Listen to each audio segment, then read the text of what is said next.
ದೃಷ್ಟಿ ಬೊಟ್ಟು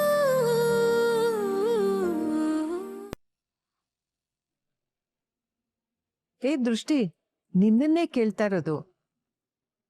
ಇಷ್ಟೊಂದು ಅಂದಾನ ಮುಚ್ಚಿಟ್ಕೊಂಡು ಹ್ಯಾಗ್ ಬದುಕ್ತಾ ಇದೀಯಾ ಅಂತ.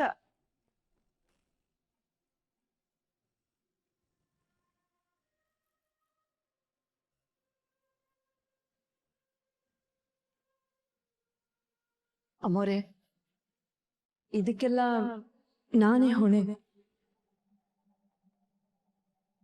ನನ್ನ ಮಗಳು ಇಷ್ಟು ಚೆನ್ನಾಗಿದ್ರು ಮುಖಕ್ಕೆ ಮಸಿ ಬೆಳೆದ್ಬಿಟ್ಟೆ. ಇವಳ ಜೀವನ ಕತ್ಲೆ ಮಾಡಿಬಿಟ್ಟೆ ಮೋರೆ. ನನ್ನ ಮಗಳಿಗೆ ನಾನೇ ಅನ್ಯಾಯ ಮಾಡಿಬಿಟ್ಟೆ. ಅಮ್ಮ, ಹಾಗೆಲ್ಲ ಮಾತಾಡಬೇಡ.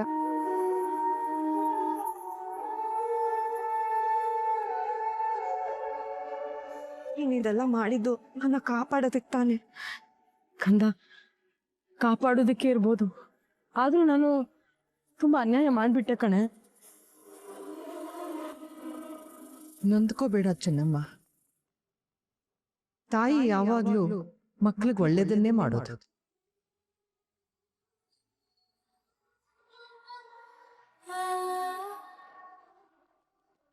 ಎಲ್ಲರೂ ಹೆತ್ತ ಮಕ್ಳಿಗೆ ಒಳ್ಳೇದ್ ಮಾಡಿದ್ರೆ ನೀನ್ ಮಾತ್ರ ಈ ದತ್ತು ತಗೊಂಡಿರೋ ದತ್ತು ಪುತ್ರನ್ಗೆ ಒಳ್ಳೇದ್ ಮಾಡೋದಲ್ವಾ? ನನ್ನ ಮಗಳು ಸುಂದರವಾಗಿದ್ದಾಳೆ ಅಂತ ಹೇಳ್ಕೊಳ್ಳೋದು ಯಾವುದೇ ತಾಯಿಗೂ ಹೆಮ್ಮೆ ವಿಷಯ. ಅದನ್ನೇ ಮುಚ್ಚಿಟ್ಟಿದ್ಯಾ ಅಂದ್ರೆ ನಿನ್ ಹಿಂದೆ ಇರೋ ಅಸಹಾಯಕತೆ ನಮ್ಗೆ ಅರ್ಥ ಆಗತ್ತೆ.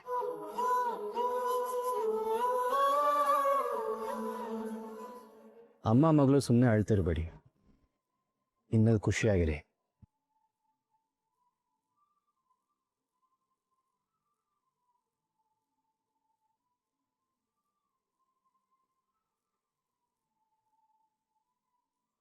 ಅದೇ ಮತ್ತೆ ಆಗಿದೆಲ್ಲ ಆಗೋಯ್ತು. ಶ್ರಾವಣ ಮಾಸದಲ್ಲಿ ಕಷ್ಟಗಳೆಲ್ಲ ಶಿವ ಶಿವ ಅಂತ ಹೋಯ್ತು ಅಂತ ಅನ್ಕೊಳ್ಳೋಣ. ಇನ್ನು ಬರೋ ಭಾದ್ರಪದ ಹೇಗೆ ಹಬ್ಬಗಳ ಸಂಭ್ರಮ ಹೊತ್ತು ತರುತ್ತೋ ಹಾಗೆ ಈ ಮನೆ ಈ ಸಂಸಾರ ಸಂಭ್ರಮದಿಂದ ಇರಬೇಕು. ಅಮ್ಮ ಇಷ್ಟ ಹೇಳಿದ್ರಲ್ಲ, ಇನ್ನು ಈ ಮನೆಯಲ್ಲಿ ಜಾತ್ರೆ ಮಾಡ್ಬಿಡವೆ.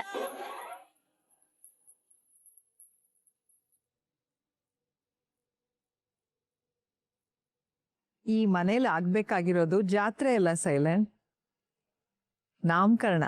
ಅಯ್ಯಯ್ಯೋ, ನನಗ್ ಬೇರೆ ನಾಮಕರಣ ಬೇಡ. ಈಗಿರೋ ಹೆಸರನ್ನೇ ಯಾರು ಕರೀತಾ ಇಲ್ಲ. ನಿನಗಲ್ವೋ ಆಗ್ಬೇಕಾಗಿರೋದು ನಾಳೆ ಬರೋ ನಮ್ಮ ದತ್ತ ಮತ್ತೆ ದೃಷ್ಟಿ ಮಗುಗೆ.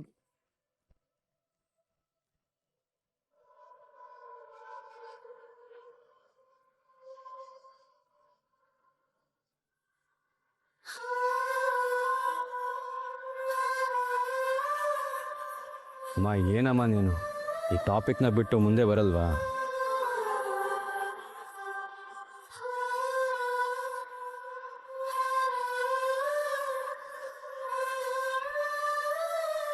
ಹೇ ಸೈಲೆಂಟ್, ನೀನ್ ನೋಡಿದ್ರೆ ವಂಶ ಗಿಂಶ ಅಂತ ದೊಡ್ಡ ದೊಡ್ಡ ಸ್ಕೆಚ್ ಆಗ್ತಿದ್ಯಾ, ಆದ್ರೆ ಇವರಿಬ್ರು ನೋಡಿದ್ರೆ ಕಣ್ಣಲ್ಲಿ ನೋಡ್ಕೊಂಡು ಸುಮ್ಮನೆ ಆಗ್ಬಿಡ್ತಾ ಇದಾರೆ. ಏನು ಟಾಪಿಕ್ ಮುಂದಕ್ಕೆ ಹೋಗ್ತಿಲ್ಲ.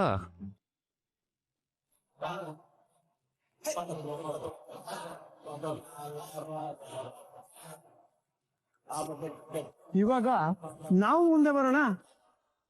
ಆದಷ್ಟು ಬೇಗ ಇವ್ರು ಫಸ್ಟ್ ನೈಟ್ಗೆ ಮುಹೂರ್ತ ಇಡ್ಸೋಣ. ನಾನು ಆಗ್ಲೇ ಇಡ್ಸಾಯ್ತು.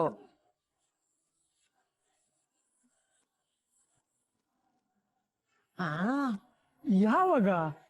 ಇವತ್ತೇ.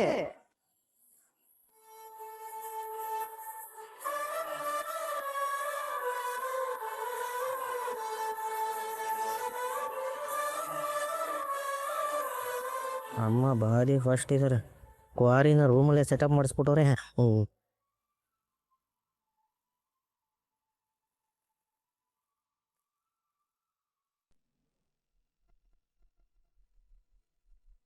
ಅಲ್ಲಿ ಏನೇನಾಯ್ತು ಅಂತ ನಿಮ್ಗೆ ಗೊತ್ತಮ್ಮ? ದೃಷ್ಟಿ ಬಣ್ಣ ಬಯಲಾಗೋಯ್ತು. ಒಳಿ ಅಂದ್ರು ಅವ್ರ ಮನೆಯವರು ಎಲ್ರು ಬಾಯಿಗೆ ಬಂದಂಗೆ ದೃಷ್ಟಿ ಬೈದ್ರಂತೆ. ಪಾಪ ನನ್ ದೃಷ್ಟಿ ಪುಟ್ಟ ಸಂಸಾರ ಏನಾಗುತ್ತೋ ಏನೋ. ನೀ ಸುಮ್ಮನಿಲ್ಲ ಆಗ್ಲಿಂದ. ಅವಳಿಗೆ ಒಂದು ಒಳ್ಳೇದ್ ಮಾಡ್ಲಿಲ್ಲ ನಾನು. ಆದ್ರೆ ಈಗ ಕೆಟ್ಟದ್ ಮಾಡಬಾರ್ದು ಅಂದ್ರು ನನ್ನಿಂದ ಕೆಟ್ಟದೇ ಆಗ್ತಿದೆ. ಅಪ್ಪ, ದೃಷ್ಟಿಯಲ್ಲಿ ದೃಷ್ಟಿ ಅವಳ ಮನೆಗೆ ಹೋಗಿದ್ದಾಳೆ. ಅಲ್ಲಿ ಏನೇನಾಗದಂತ ನೋಡೋದಕ್ಕೆ ನಿಮ್ಮಮ್ಮನೂ ಹೋಗಿದ್ದಾಳೆ. ಅಷ್ಟೊತ್ತಿಗಲ್ಲಿ ಏನ್ ರಾಮಾಯಣ ಮಹಾಭಾರತ ಆಗುತ್ತೋ.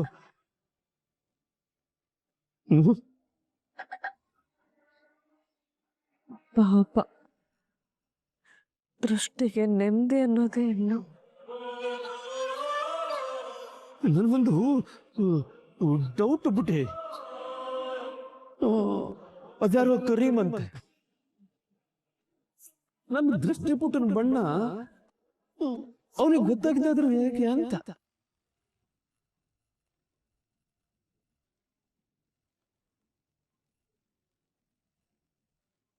ಯಾರು ಹೇಳಿರ್ಬೋದು ಪುಟ್ಟಿ? ನನ್ನ ತಂಗಿ ಬಣ್ಣ ನೀವ್ ಅಂದ್ಕೊಂಡಿರೋ ತರ ಇಲ್ಲ. ನೀವೆಲ್ಲ ಅಂದ್ಕೊಂಡಾಗೆ ಅವಳ ಕುರೂಪಿನೂ ಅಲ್ಲ. ಅವಳಿರೋದೇ ಬೇರೆ. ನೋಡಕ್ಕೆ ನಿಜವಾಗ್ಲೂ ಕಪ್ಪಾಗಿಲ್ವಾ? ಇಲ್ಲ, ನಿಜವಾಗ್ಲೂ ನನ್ನ ತಂಗಿ ಹಾಲಿನಷ್ಟೇ ಬೆಳ್ಳಗಿದ್ದಾಳೆ. ನಮ್ಮ ಅಳಿಯಂದ್ರು ಸಾಮಾನ್ಯದವರಲ್ಲ. ಇದ್ರ ಹಿಂದೆ ಯಾರಿದೆ ಅಂತ ಗೊತ್ತಾದ್ರೆ ಸುಮ್ಮನೆ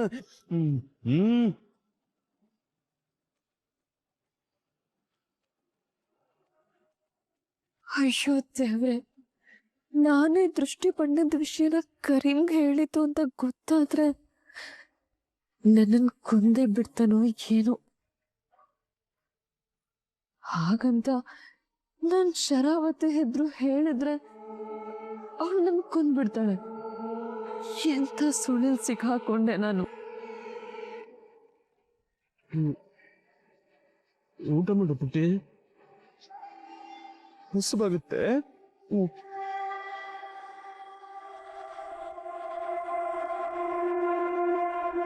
ಮಗ, ಬೇಗ ಹುಷಾರಾಕು. ಪುಟ್ಟಿ, ನೀರ್ ಕುಡಿ, ಗಂಟೆ ಸಿಕ್ಕಾಕೊಂಡ್ಬಿಡುತ್ತೆ.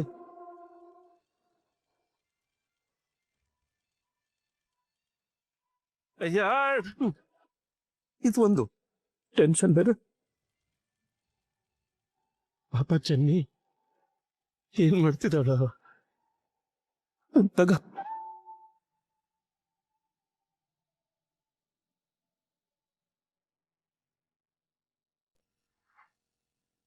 ಅಮ್ಮ ಇವತ್ತ ನಮಗೂ ನಿಮ್ಮಿಬ್ರು ಸ್ಲೋ ಮೋಷನ್ ಲವ್ ಸ್ಟೋರಿನ ನೋಡಿ ನೋಡಿ ಸಾಕಾಯ್ತು. ಇನ್ನೇನಿದ್ರು ಕತೆ ಸ್ಪೀಡಾಗಿ ಹೋಗ್ಬೇಕು. ದತ್ತನ್ಗೂ ದೃಷ್ಟಿಗೂ ಇವತ್ತೇ ಪ್ರಥಮ ಶಾಸ್ತ್ರ.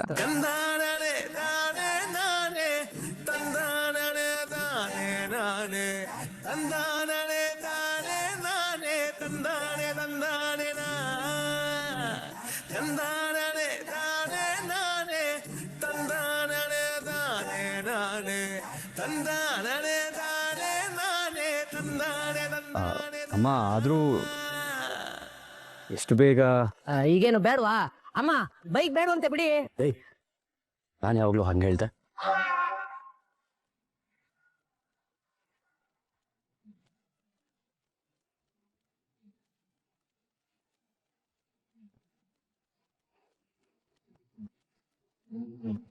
ಈ ಮನೆ ಗಂಡ್ಮಕ್ಳೆಲ್ಲ ಸೇರಿ ದತ್ತನಿಗೆ ರೆಡಿ ಮಾಡಿ, ಹಾಗೆ ರೂಮನ್ನು ರೆಡಿ ಮಾಡಿ. ನಾವು ರೆಡಿ. ಏನೋ ಸೈಲೆಂಟ್? ನಾವು ರೆಡಿ.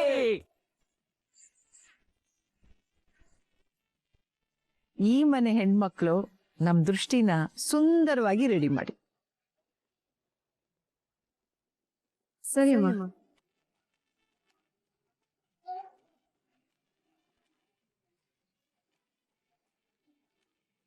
ದೃಷ್ಟಿ, ಇವತ್ತು 9 ತಿಂಗಳಿಗೆ ನಮ್ಮನೇಲಿ ತೊಟ್ಲು ಕಟ್ಟಬೇಕು.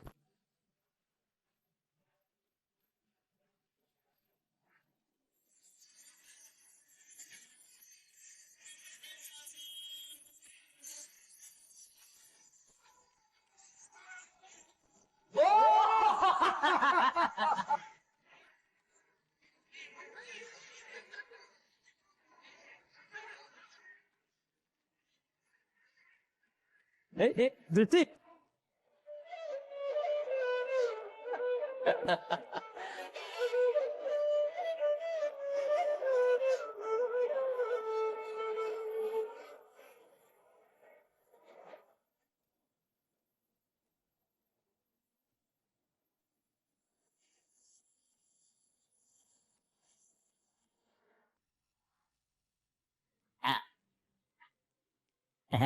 ಯಾವ್ದಕ್ಕೂ ಬೆಡ್ಡು ಹೆಂಗಿದೆ ನೋಡ್ಬಿಡ. ಸಬಕ್ ಬಾವಾ, ಏನು ಬಾವಾ ಬೆಡ್ಡು ಇಷ್ಟೊಂದು ಸಾಫ್ಟ್ ಆಗಿದೆ. ಬಾಬಾ, ಇವತ್ತು ನೋಡಿ ಈ ಬೆಡ್ಡಿಗೆ, ಈ ಕಾಟಿಗೆ, ಈ ರೂಮ್ಗೆ ಒಂದು ಕಳೆ ಬಂತು. ಏ ಸೈಲೆಂಟ್, ಈ ತರ ಮಾಡಿದ್ರೆ ಡೆಕೋರೇಷನ್ಸ್ ಎಲ್ಲ ಹಾಳಾಗತ್ತೆ. ಹೌದಲ್ವಾ? ಸಾರಿ ಸಾರಿ ಸಾರಿ ಬಾಬಾ, ಸಾರಿ, ಬೇಜಾರು ಮಾಡ್ಕೋಬೇಡಿ. ನವ ಜೋಡಿಗಳಿಗೆ ಜಾಸ್ತಿ ಹೊತ್ತು ಕಾಯಿಸ್ಬಾರ್ದು, ಬೇಗ ಬೇಗ ಡೆಕೋರೇಷನ್ ಮಾಡ್ಬಿಡಿ. ಆಯ್ತು. ಆದ್ರೂ ಬಾಬಾ, ನಿಮಗೆ ಹೆವಿ ಎಕ್ಸ್ಪೀರಿಯನ್ಸ್ ಬಿಡಿ. ಬೇರೆಯವ್ರ ಫಸ್ಟ್ ನೈಟ್ಗೆ ಈ ರೇಂಜ್ಗೆ ಅರೇಂಜ್ಮೆಂಟ್ ಮಾಡ್ತಾ ಇದ್ದೀರಾ, ಇನ್ನ ನಿಮ್ಮ ಫಸ್ಟ್ ನೈಟ್ ನೆನ್ಸ್ಕೊಂಡ್ರೆ ಸೈಲೆಂಟ್. ಅದ ಓಕೆ ಸಾರಿ. ಆದ್ರೂ ನಿಮ್ಗೆ ಇಷ್ಟು ಎಕ್ಸ್ಪೀರಿಯನ್ಸ್ ಇದ್ರು ಜಸ್ಟ್ ಒಂದೇ ಮಗು ಮಾಡ್ಕೊಂಡಿದ್ದೀರಲ್ಲ, ಯಾಕೆ? ಸೈಲೆಂಟ್, ಸ್ವಲ್ಪ ಸೈಲೆಂಟ್ ಆಗಿರಪ್ಪ. ಅಂತೂ ನಮ್ ದೃಷ್ಟಿ ಕಷ್ಟ ದಿನಗಳು ಕಳೀತು. ಇನ್ನಾದ್ರೂ ದತ್ತನ್ ಜೊತೆ ಸಂತೋಷವಾಗಿರ್ಲಿ. ಹೌದು ಬಾಬಾ, ಅವ್ರ ಸಂತೋಷಕ್ಕೆ ತಾನೆ ನಾವ್ ಇದನ್ನೆಲ್ಲ ಮಾಡ್ತಾ ಇರೋದು. ನಾನಂತೂ ಈ ಮನೇಲಿ ಇಂಥ ಶುಭಗಳಿಗೆ ಬರತ್ತೆ ಅಂತ ಅನ್ಕೊಂಡೇ ಇರ್ಲಿಲ್ಲ.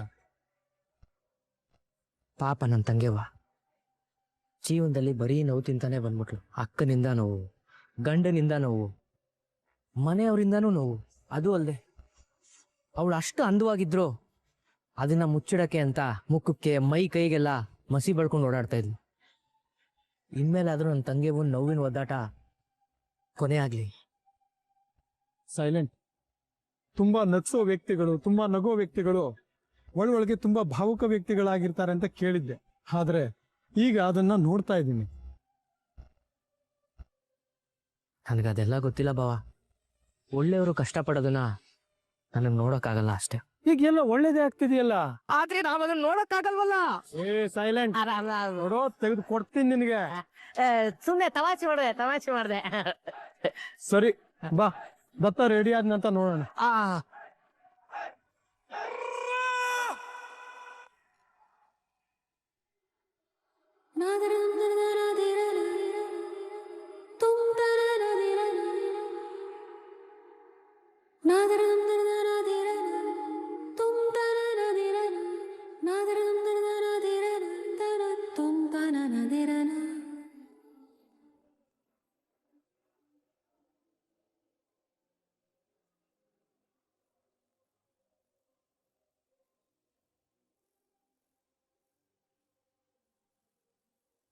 ವಾ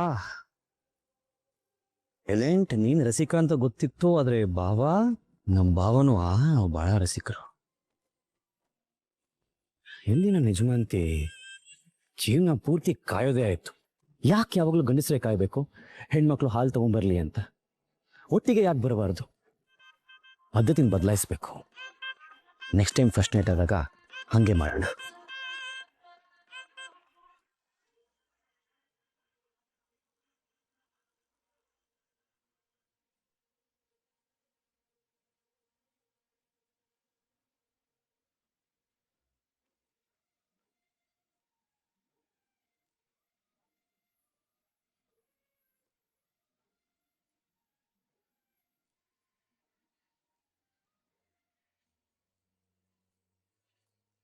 ಮುಂಗಾರು ಮಳೆಯಲ್ಲಿ ತಂದಲ್ಲೇ ನೀನಿಲ್ಲಿ ಪ್ರೀತಿಯ ಮುನ್ಸೂಚನೆ, ನಿಂತಲ್ಲಿ ನಿನ್ನದೇ ಗುಂಗಲ್ಲಿ ನೆನೆದು ಹೋದೆನೆ.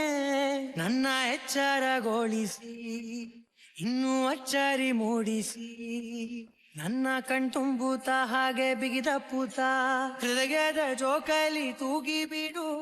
ಊರಲ್ಲಿ ಯಾರಿಲ್ಲ ನನ್ನಂತ ಹುಡುಗ, ಅಷ್ಟೊಂದು ನಿನ್ನನ್ನೇ ಪ್ರೀತಿಸುವೆ.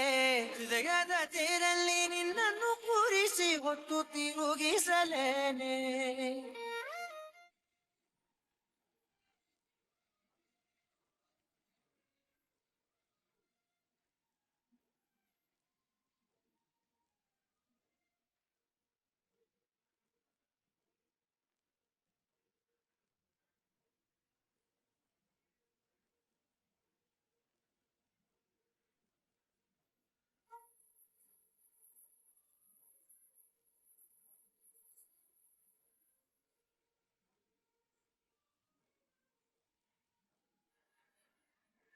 ಎಲ್ಲಿಲ್ಲದ ಆನಂದ ಅಂತಲೇ ನೆರಳಂತೆ ನಿನ್ ಹಿಂದೆ ಬಂದೆ. ಆ ಊರೆಯ ನೋಟದ ಸಲುವಾಗಿ ಬೇಕಂತಲೇ ಮುಂದೆ ನಿಂತೆ. ಸರಸದನೆ ಸ್ಮರಿಸಿ ಸರಿಯುತ್ತಾ, ಸರಿ ಅನಿಸೋ ಸವಿಗನಸ ನನಗೆ ಒಪ್ಪಿಸುತ್ತೀರು. ಕಣ್ಣಲ್ಲಿ ಇರುತ್ತಾ. ಮೊದಲು ನೀವು ಕುಡೀರಿ. Ladies first. ಕುಡಿ. ಇದು ಶಾಸ್ತ್ರ ರೀ. ಶಾಸ್ತ್ರ ಆಗಿರ್ಬೋದು, ಆದರೆ ನನ್ನ ಜೀವನದಲ್ಲಿ ಎಲ್ಲ ಒಳ್ಳೆಯ ವಿಷಯ ಮೊದಲು ನಿಮಗೆ ಸಲ್ಲಬೇಕು. ಕುಡಿ. ಮೊದಲು ನೀವು ಕುಡೀರಿ. ಯಾವಾಗಲೂ ನಾನೇ ಸೋಲ್ಬೇಕಲ್ವಾ? ಏನು ಮಾಡು, ಈ ಪ್ರಪಂಚದಲ್ಲಿ ಗಂಡ ಹೆಂಡತಿ ಮುಂದೆ ಸೋಲ್ಲೇಬೇಕು. ಸರಿ, ನಾನೇ ಸೋಲ್ತೀನಿ.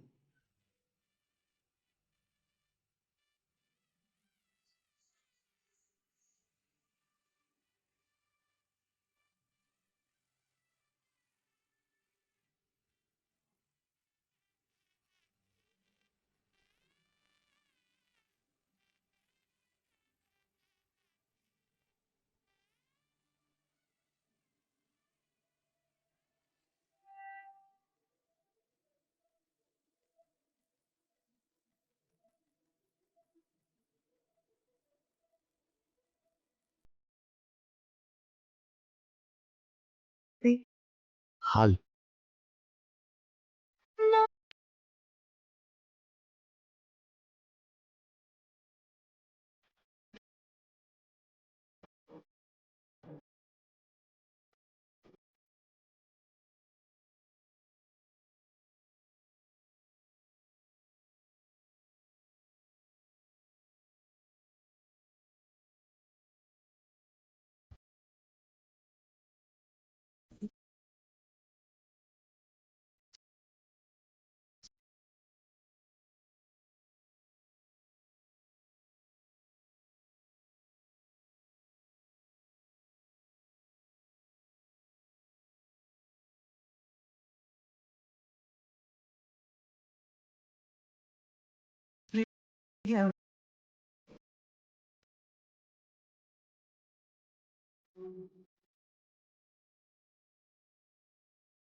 ಇದು ಮಾತಾಡೋ ಸಮಯ ಅಲ್ಲ, ಕಣ್ಣಲ್ಲಿ ಕಣ್ಣಿಡೋ ಸಮಯ, ಉಸಿರಲ್ಲಿ ಉಸಿರಿಡೋ ಸಮಯ, ಮುತ್ತಲ್ಲಿ ಮತ್ತೇರಿಸೋ ಸಮಯ.